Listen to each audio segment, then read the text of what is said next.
नमस्कार, मैं पूजा यादव और आप देख रहे हैं जनता वॉइस न्यूज। रुक करते कुछ खास खबरों की तरफ। दिल्ली में अवैध पार्किंग शुल्क का मामला तूल पकड़ता जा रहा है। द्वारका सेक्टर 11 पॉकेट के 4 मार्केट में अवैध पार्किंग शुल्क का मामला तूल पकड़ता जा रहा है। आज मटियाला विधानसभा के विधायक गुलाब सिंह यादव मार्केट पहुंचे और वहां के दुकानदारों की समस्या सुनी और आश्वासन दिया कि इस समस्या का समाधान जल्द ही होगा।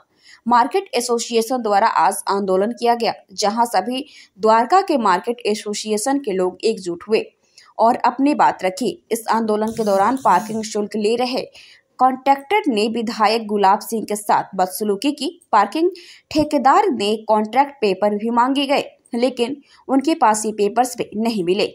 अब देखना ये है कि किस प्रकार इस समस्या का समाधान हो पाता है या नहीं। मार्केट वालों का कहना है कि मार्केट में पार्किंग चार्ज को लेकर लोगों में आक्रोश देखा गया।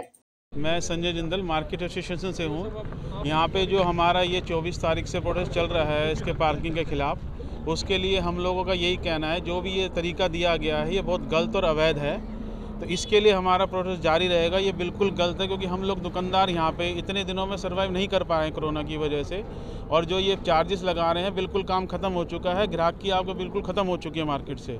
ग्राहक बिल्कुल आने को तैयार नहीं, क्योंकि वो 100 रुपये का सामान है ना 20 रुपये नहीं देना चाहता, और वो बिल्कुल आना बंद कर चुका है यहाँ से। पेपरों को लेकर हम डीडीए के पास भी जा चुके हैं, एमसीडी मुकेश सूर्यान जी के पास भी जा चुके हैं, सबके पास हमने लेटर पहुँचा दिए। सब हमको सिर्फ आश्वासन मिला, और इसके अलावा कुछ पेपर नहीं है, वो हमें अभी तक प्रोवाइड नहीं कराया जा रहा है। सिर्फ एक ये हमारे को अभी तक पेपर दिया गया है इनकी वजह से, और कुछ नहीं दिया गया। और ये क्या बदतमीजी? रोज़ शिकायत आती है कि इनका मिसबिहेवियर बहुत ज़्यादा है। हमारी मार्केट में लेडीज़ वगैरह उनसे भी गलत बोलते हैं। इसके लिए कई बार बोल चुके हैं हम लोग कि ये चीज़ें ना हो, लेकिन ये चूँकि उसके लिए मानती, रोज़ यहाँ पे नए आदमी को न कोई खड़ा कर देते हैं लोकल बॉडी, जो उसके लिए हमें बहुत दिक्कत हो रही है। बिल्कुल, ये देखिए सेक्टर 6 की मार्केट में बोर्ड लगे हुए थे अनिल शर्मा कॉन्ट्रैक्टर के नाम से, और उस नाम से वहाँ के शॉपकीपर्स को, रेसिडेंट्स को टेरराइज़ भी किया गया। जब हम लोगों ने पता किया अनिल शर्मा कौन है, तो बताया गया कि अनिल शर्मा के ऊपर एमसीडी का 120 करोड़ रुपए बकाया है। ऐसे लोगों के नाम पे अगर पार्किंग अलॉट हो रही है, वो लोग तो डिफेक्टो नामों से लेते हैं, अलग अलग नामों से, और एमसीडी अगर ऐसे लोगों को शय देती है तो इसी को माफियागिरी कही जाती है ना। माफिया कभी अपने नाम से तो कोई प्रॉपर्टी लेता नहीं है। बेनामी प्रॉपर्टी क्या होती है? यही होती है बेनामी प्रॉपर्टीज। मेरा ये कहना है कि जनता की सुविधा के लिए आपको जितना रेवेन्यू चाहिए, द्वारका के लोग उससे ज़्यादा भर भर के देते हैं। आप कहते हो हमें डेवलपमेंट करना है, प्रॉपर्टी टैक्स आपने बढ़ा दिए, हमने दिया तब भी दिया, किसी चीज़ से हम लोग पीछे नहीं हटे। लेकिन डेवलपमेंट दिखे तो सही, एमसीडी ने रेवेन्यू का इस्तेमाल कहाँ किया?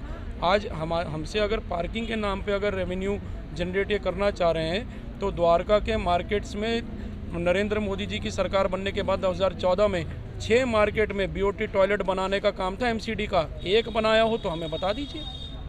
जितने भी उनका संचालन सही कर रहे हो तो बता दीजिए। कूड़े के ढेर बढ़ते जा रहे हैं, अगर उसको सही तरह से सफाई हो रही है तो बता। कोई भी विजन नहीं है इनका। जब मन करता है वो अपने हिसाब से रूल्स को निकाल देते हैं। अब इस कोविड काल में इतना आसान नहीं है लोगों के लिए। बड़ी मुश्किल से लोगों ने अपने बिजनेस को स्टैब्लिश किया है वापस। फिर से इन्होंने ये शुरू कर दिया है, पहले सेक्टर 6 में और अब सेक्टर 11 में। जो इंसान 20 रुपये की ब्रेड लेने आ रहा है वो 20 रुपये की पार्किंग भी दे पहले। तो ये कैसे चलेगा कि ये मार्केट जो है वो कोई मॉल नहीं है जहाँ पे इन्होंने ये पार्किंग लगा दी है। आपका नाम परिचय?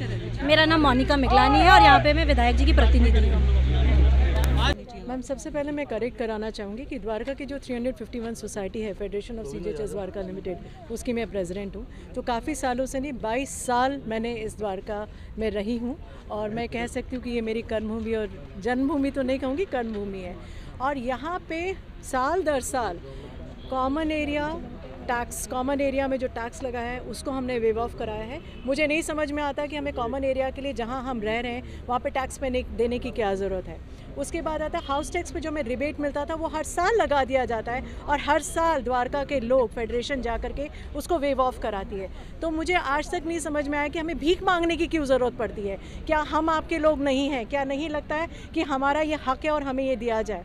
दूसरी बात आपने कही है पार्किंग एरिया में जो इन्होंने लगाया है, मेरे को नहीं समझ में आ रहा। अगर हम छोटी से काम के लिए 5 मिनट के लिए आएँ और आप लोगों से पैसा वसूल करना शुरू करें, मैं 20 रुपए के काम के लिए 40 रुपये या 20 रुपये का टिकट देकर आऊँ तो क्या फ़ायदा उसका? तो ये नुकसान किसको हो रहा है? चौथी बात जो मुझे लगता है, इस कोविड के टाइम में सरकार को इतना तो सोचना चाहिए कि इस वक्त सब अपने आप को इस्टेब्लिश कर रहे हैं। जहाँ पे रोज़ी रोटी का सवाल है, जहाँ पे जिंदगियों का गुजर बसर का सवाल है, वहाँ पे आप ये पैसे कमाने की कोशिश कर रहे हैं। तो आप ये क्या बताना चाहते हैं लोगों को, और ये क्या पैसा कमाने का ज़रिया सही है? कितने लोगों ने जिंदगियाँ खोई, वहाँ पर आपने जाकर के अपनी श्रद्धांजलि दे दी। क्या ये नहीं लगता कि इस वक्त आप अपने लोगों के साथ खड़े रहें? तो ये सोचने की बात है।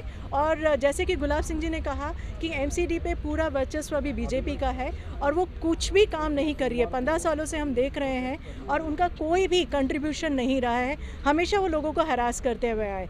तो जैसे हमने कहा कि सोमवार को हम लोग जो धरना देने जा रहे हैं, और एक और ये मुहिम मैं आपके द्वारा बताना चाहती हूँ, हर मार्केट की द्वारका में कल से शुरू हो रहा है।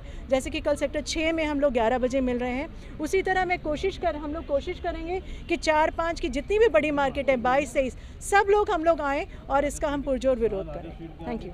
एमसीडी ने पार्किंग शुरू की है। देखिए, म्यूनसिपल कॉरपोरेशन के अंदर भारतीय जनता पार्टी बैठी है और पैसे की भूख नज़र आ रही है एक किस्म से कि जनता को कुछ भी परेशानी पहुँचे उससे उनको कोई मतलब नहीं है। कुछ भी करके उनको पैसा चाहिए और पूरा पैसा करप्शन की भेंट चढ़ता है।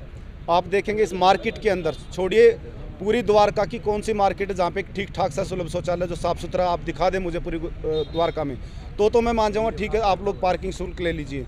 इसके अलावा बाहर ट्रैफिक पुलिस को आदेश कर दिए गए, सर्विस लाइन पे भी अगर कोई 50 रुपये का कोई सामान खरीदने आता तो वो क्यों पार्किंग देगा, वो सर्विस लाइन में खड़ी करके अपनी गाड़ी अपना सामान लेगा।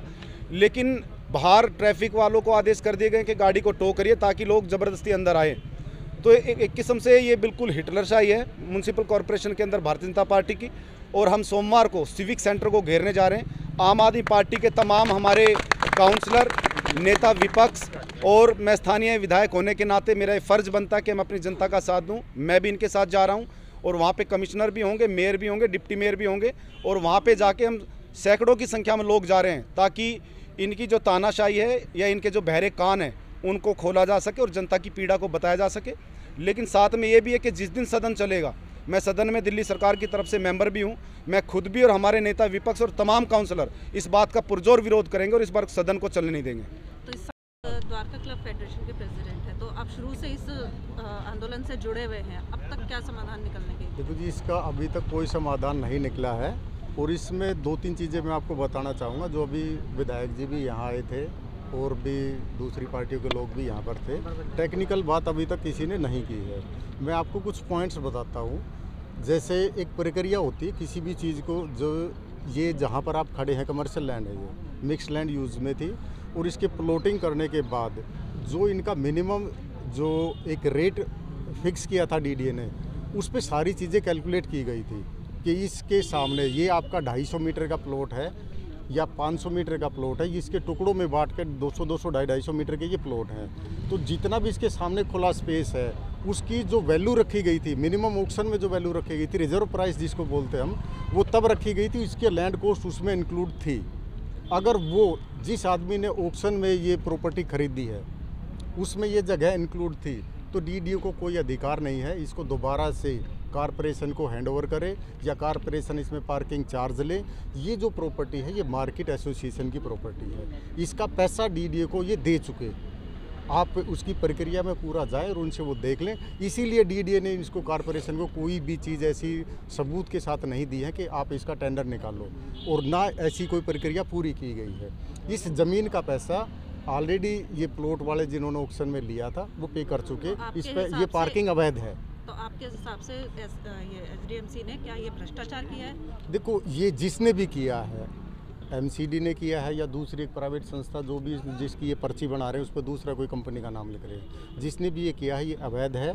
और इस अवैध में मैं द्वारका क्लब फेडरेशन के प्रेसिडेंट की हैसियत से आपको ये बताना चाहता हूँ कि मैं मार्केट एसोसिएशन के साथ हैं और इसकी मैं ये भी गारंटी करता हूँ, मैं इनके साथ मिलकर 50% पैसा जितना भी कोर्ट के उसमें लगा है मार्केट एसोसिएशन दे और 50% पैसा द्वारका हैं। क्योंकि आप द्वारका के साथ हैं तो सारे एसोसिएशन अब इकट्ठे हो रहे हैं, तो आप किस तरह से इनको सपोर्ट कर रहे हैं? देखो, हमारा द्वारका क्लब फेडरेशन जो हमने बनाया वो द्वारका की आवाज़ बन के काम करने के लिए बनाया है। द्वारका वासियों की जो भी समस्या होगी किसी भी तरह की, उसके लिए हम जनता के साथ खड़े हैं। हमारा किसी पार्टी पॉलिटिक्स से कोई मतलब नहीं है। हम जनता के लिए, जनता के भले के लिए हम खड़े हैं। जैसे कि आज ये पार्किंग का जो मुद्दा यहाँ पहले भी उठा था, उसमें भी हम आए थे, और आज भी ये पार्किंग जो शुल्क लगाया गया है ये बिल्कुल गलत है। इसके एवज में हम अपने MP साहब से भी मिले थे और हम अपने मेयर सूर्यान जी से भी मिले थे, और उन्होंने हमें आश्वासन दिया था कि कुछ ना कुछ इसका समाधान हम निकालेंगे। जब तक इसका समाधान नहीं होगा, द्वारका क्लब फेडरेशन आप सब दुकानदारों के साथ, द्वारका वासियों के साथ खड़ा है और सदैव खड़ा रहेगा।